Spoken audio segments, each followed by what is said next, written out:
Wicked neighbor finally meets her match in a quiet village nestled between emerald hills and a whispering river. There lived two women who shared a fence. One was Mama Adanna, a gentle widow with 3 children. Her hands were always busy weaving baskets, tending her small garden, and sharing whatever little she harvested with anyone in need. Her laughter was like warm sunlight, and her door was never closed to strangers. Next to her lived Mama Kemi, the wicked neighbor. She was rich in cattle and yams, yet her heart was as dry as the harmattan wind.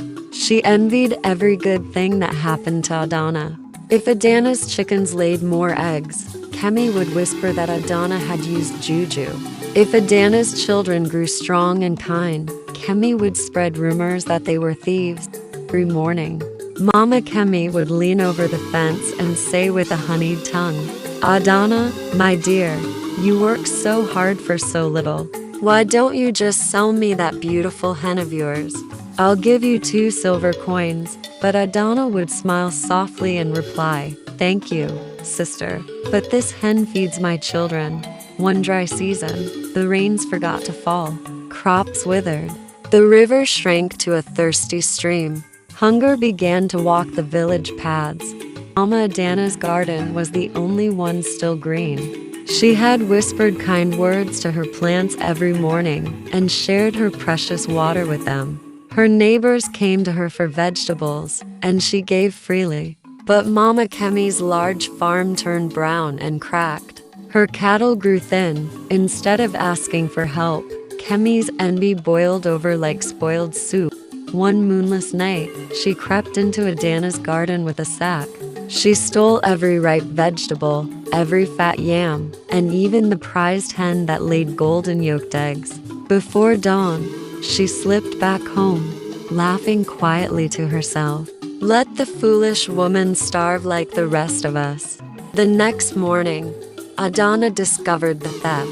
Tears filled her eyes, but she did not wail or accuse anyone. She gathered her children and said, "The earth has taken back what she gave. We will plant again, and we will trust." The village elder had seen footprints in the soft soil leading straight to Kemi's compound. He said nothing yet. He only watched. Days passed. Mama Kemi grew bolder. She began boasting in the market. "See how my farm thrives while others suffer. It is because I am blessed."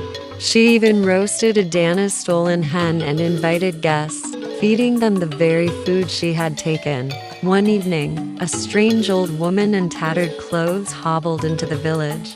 Her back was bent like a question mark, and she carried a small gourd. No one knew her name. She knocked on every door, asking for water and a place to rest. Most people turned her away. Times were hard. When she reached Mama Kemi's fine house, Kemi shouted from the window, "Go away, old hag. I have nothing for beggars," and slammed the door. The old woman sighed and limped next door to Mama Adanna's humble hut. Even though Adanna had almost nothing left, she welcomed the stranger. She gave the old woman the last cup of clean water, a small portion of cassava, and let her sleep on her own mat, while Adanna and her children slept on the floor. In the middle of the night, the old woman whispered to Adanna, "Because your heart is bigger than your hunger, I will give you 3 seeds. Plant them at dawn, water them with kindness, and never speak of them to anyone who has a wicked tongue." At first light, Adanna planted the 3 strange, glowing seeds in her ruined garden. By the next sunrise, something miraculous happened. 3 towering trees shot up overnight, one bearing fruits of pure gold, one silver, and one fruits that shone like stars. Their leaves sang softly in the breeze, and their scent filled the entire village with hope. The whole village gathered in awe. Even the elder came. Mama Kemi pushed through the crowd, eyes wide with greed. "These trees are mine by right," she screamed. Adanna stole water from the river to grow them while the rest of us suffered. The elder raised his hand for silence. "Then let us ask the trees themselves." He turned to the golden tree and asked, who planted you with love and watered you with kindness. The tree's leaves rustled and a clear voice rang out, Mama Adanna, the woman with the open heart. The silver tree answered the same. So did the star fruit tree. Kemi's face twisted with rage. Lies, witchcraft. She grabbed an axe and rushed forward to chop the trees down and claim them. But the moment the axe touched the golden bark, crack, the handle broke.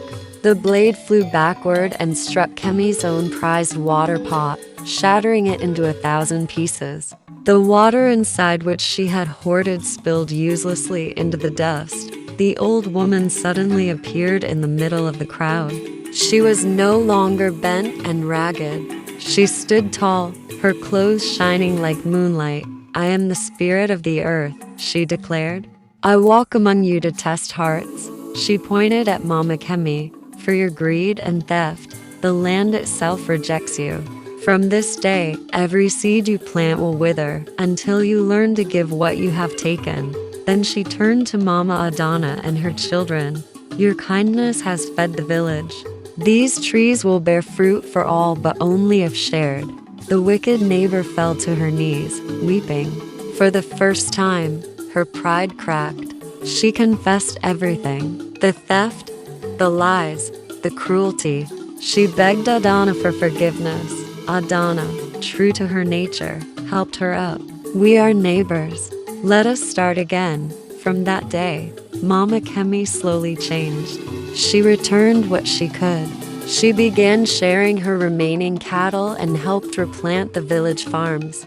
The 3 magical trees continued to feed everyone, their fruits never running out as long as they were shared. And so the village learned, a wicked heart may grow rich for a season, but a kind heart will always meet its match, and the earth herself will make sure of it.